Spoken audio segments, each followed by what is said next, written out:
अमानत अमीन प्रशिक्षण केंद्र लक्ष्मी नगर गया में आप सभी का हार्दिक स्वागत है।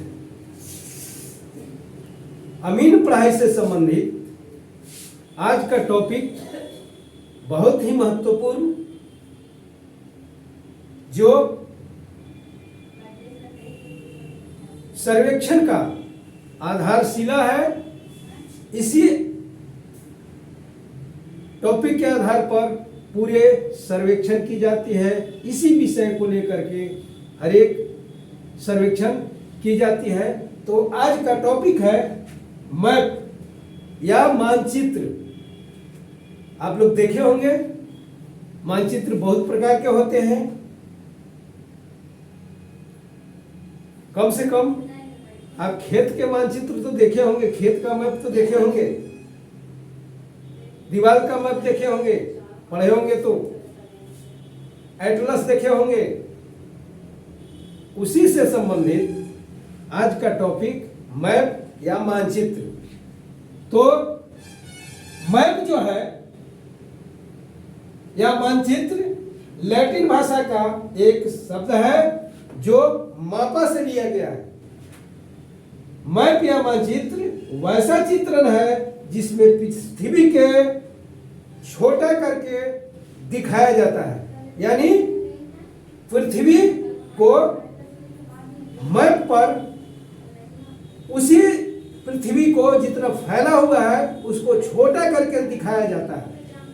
यानी मानचित्र लैटिन भाषा का एक शब्द है जो मापा से लिया गया है। मैप या मानचित्र वैसा चित्रण है जिसमें पृथ्वी को छोटा करके दिखाया जाता है और इसकी तुलना सीधा माइक्रोस्कोप से किया गया है।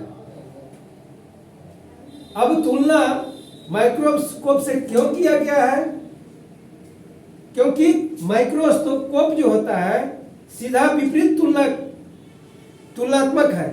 यानी जिस प्रकार से माइक्रोस्कोप काम करता है उसी प्रकार से मैप काम करता है। लेकिन दोनों में डिफरेंसेज है, अंतर है। अंतर यह है कि मैप जो है बड़ा पृथ्वी को छोटा करके दिखाता है, लेकिन माइक्रोस्कोप जो है उसी चित्र को छोटा को बड़ा करके दिखाता है। यानी दोनों का काम एक ही प्रकार का है लेकिन दोनों अलग अलग तरीका से काम करता है। यानी मैप जो है छोटा में मैप होता है और पृथ्वी को बड़ा को छोटा करके दिखाता है। लेकिन वही सूक्ष्मदर्शी या माइक्रोस्कोप जो होता है वह किसी वस्तु को छोटा वस्तु है उसको बड़ा करके दिखाया जाता है। यही दोनों में अंतर है। यानी इसकी तुलना ठीक विपरीत सूक्ष्मदर्शी से किया गया है। मैप में बड़े आकार को छोटा करके दिखाया जाता है, परंतु ठीक उसके विपरीत सूक्ष्मदर्शी छोटे वस्तु को बड़ा करके दिखाता है। चित्रांकन एवं मैप, चित्रांकन और मैप में भी अंतर है। दोनों सेम ही है, दोनों एक ही वर्ग का है, चित्रांकन और मैप। चित्रांकन में और मैप में अंतर यह है कि चित्र तो वैसे ही कि वैसे मैप में भी बनाया जाता है। सेम चित्रांकन और मैप को जो चिन्ह बनाने की या पहचान या घेरा बनाने की या चित्रण करने की पद्धति सेम है, लेकिन अंतर यह है कि मैप में कोई पैमाना दिया जाता है, कोई मानक दिया जाता है, लेकिन चित्रांकन में वो मानक नहीं दिया जाता है। जिस प्रकार से है हूबहू बना दिया जाता है। और इस मैप को बहुत लोगों ने, बहुत दार्शनिक ने, बहुत भूगोलवेत्ता ने अलग अलग प्रकार से परिभाषित किया है। जैसे एक मैंक हाउस भूगोलवेत्ता ने इसको इस प्रकार परिभाषित किया है, किसी वस्तु खास मापक पर धरातल के भाग की विशेषताओं का समतल सतह पर चित्रण मानचित्र है। यानी कहने का मतलब किसी खास मापक पर, किसी भी मापक पर धरातल के भाग की विशेषताओं का समतल सतह पर चित्रण करना मानचित्र कहा जाता है। Map is representation on a plane surface of the features of part of the earth surface down to same specified scale।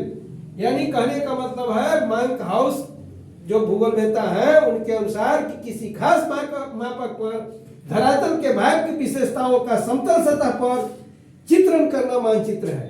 यानी map is representation on a plane surface of the features of part of the earth surface down to same specific scale। यानी किसी खास मापक पर धरातल के भाग की विशेषताओं का समतल सतह पर चित्रण करना मानचित्र कहलाता है। लेकिन हेडले स्टाम्प वो तो मैप हाउस के अनुसार, लेकिन एक भूगोलवेत्ता हेडले स्टाम्प ने इसको, इस मैप को इस प्रकार परिभाषित किए हैं कि पृथ्वी की सतह या इसके किसी भाग का उसके भौतिक एवं राजनीतिक विशेषताओं आदि अथवा खगोल का प्रदर्शन जो कागज या अन्य पदार्थ की समतल सतह पर चित्रित हो, जिसमें भौगोलिक या खगोलीय स्थिति से संबंधित प्रत्येक बिंदु का चित्रण निश्चित मापक या प्रक्षेप के अनुसार हो, मानचित्र है। यानी कहने का मतलब कि पृथ्वी की सतह या इसके किसी भी भाग का इसके भौतिक एवं राजनीतिक विशेषताओं आदि अथवा खगोल का प्रदर्शन जो कागज पर भी हो सकता है इनके अनुसार, या अन्य पदार्थ की समतल सतह पर चित्रित हो, जिसमें भौगोलिक या खगोलीय स्थिति से संबंधित प्रत्येक बिंदु का समावेश हो या चित्रण निश्चित मापक या प्रक्षेप के अनुसार हो, मानचित्र कहलाता है। यानी map is representation of the earth surface or a plane of it physical and political features एडीसी or of the heavens delineated on a flat surface of paper or other material, each point in the drawing corresponding to a geographical or celestial position according to a projection।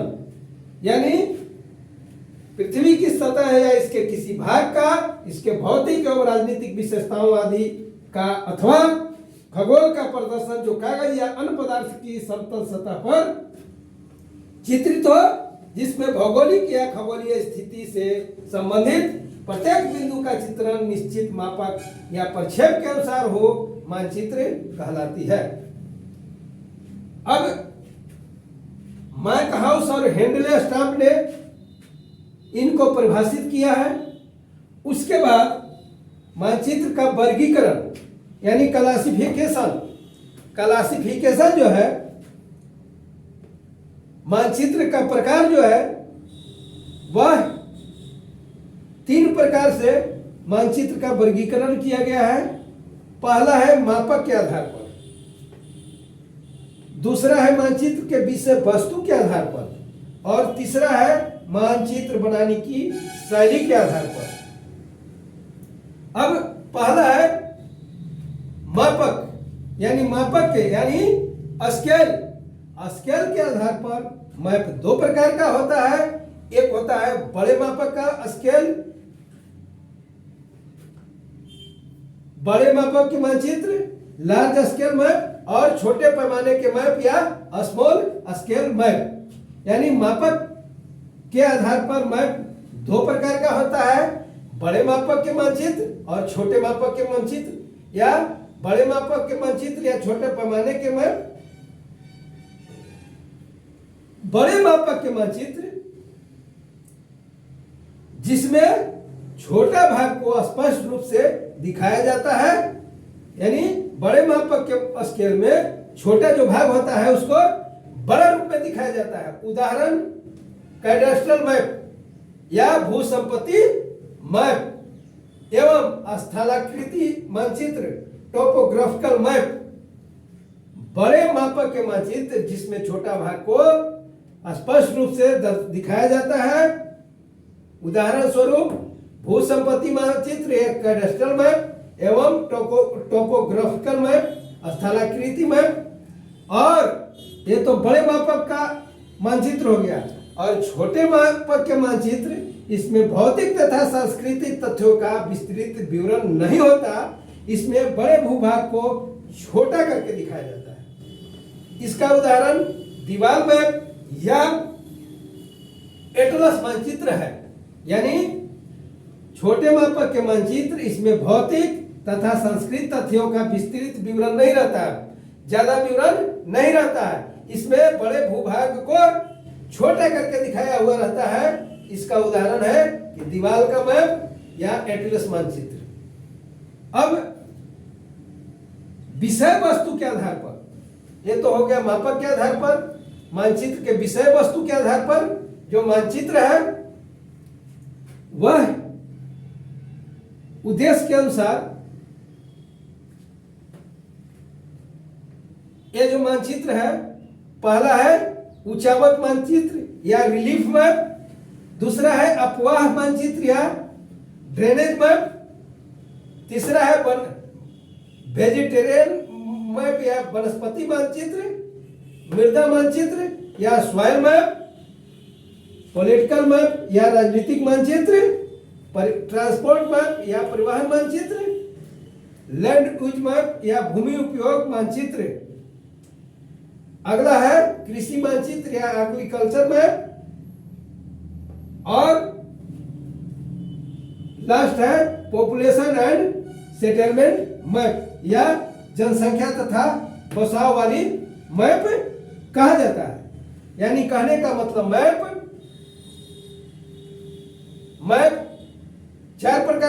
तीन प्रकार के होता है। एक मापक के आधार पर, दूसरा मानचित्र के विषय वस्तु के आधार पर, और तीसरा मानचित्र बनाने के शैली के आधार पर। तो हमने मैप क्या है, मैप किसे कहते हैं, मैप कितने प्रकार के होते हैं, मैप की परिभाषा क्या है, इसके बारे में हमने बताया। यहां तक आप लोग अच्छी प्रकार से इस टॉपिक को समझ गए होंगे। आशा है कि हमारे इस टॉपिक को अगर अच्छा लगे तो आप